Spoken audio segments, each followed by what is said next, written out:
ہمارے channel القراءت official کو subscribe, like, comment اور شیئر کیجئے۔ ہمارے ساتھ انت تک بنے رہیے۔ ہم آپ کے لیے ایسے ہی اچھی ویڈیوز لاتے رہتے ہیں۔ خدا حافظ۔ ابھی کچھ دنوں پہلے میں ایک بات پڑھ رہا تھا، قبرستان کے اندر دوپہر 1 بجے ایک بچہ بیٹھا تھا، سکول کا یونیفارم پہن رکھا تھا، بغل کے اندر بیگ دبا رکھا تھا، ایک قبر پہ بیٹھ کے یوں کر کے تھپیڑے مار رہا تھا اور آنکھوں سے اس کی آنسو نکل رہے تھے، چہرے پہ کوئی داڑھی مونچھ نہیں تھی۔ 8-9 سال کا بچہ قبر پہ یوں کر کے تھپڑ مار رہا تھا اور کہہ رہا تھا ابا جان اٹھ جا، کل مس نے بلایا ہے، کہہ رہی ہے ابو کو لے کے آنا یا سکول کی فیس لے کے آنا۔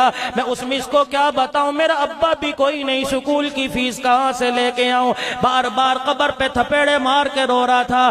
ساتھ والی قبر پر ایک بندہ بیٹھا فون کر رہا تھا کہ میں نے ابا کی قبر کے لیے پھولوں کی چادر کا آرڈر دیا تھا، ابھی تک یہ چادر نہیں آئی۔ جب اس نے یتیم کا رونا سنا، یتیم کا دکھڑا سنا، مس کو کیا بتاؤں، ابا بھی میرے پاس کوئی نہیں، پیسے بھی کوئی نہیں۔ اس نے پھولوں کی چادر کا فوراً آرڈر کینسل کر دیا اور کہنے لگا اب چادر کی ضرورت نہیں، پھول تو یہی مجھے مل گیا ہے۔ اللہ اکبر۔ موبائل بند کر کے جیب میں ڈالا، بچے کے ہاتھ پہ پیسے رکھے، کہا بیٹے ابا تو نہیں آئے گا، میرے ہاتھ فیس بھیج دی ہے اور جا کے بتلا دینا آج کے بعد باپ کو نہ بلانا، جب مہینہ آیا کرے گا باپ تیرے پاس خود بخود فیس بھیج دیا کرے گا۔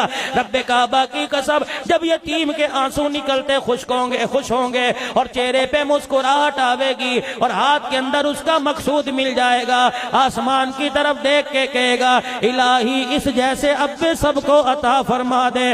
رب کعبہ کی قسم ہے پھر تجھے دعا کرنے کی ضرورت نہیں پڑے گی، اللہ دنیا آخرت کے تیرے مسئلے اس یتیم کے ہاتھ اٹھانے پہ حل فرما دے گا۔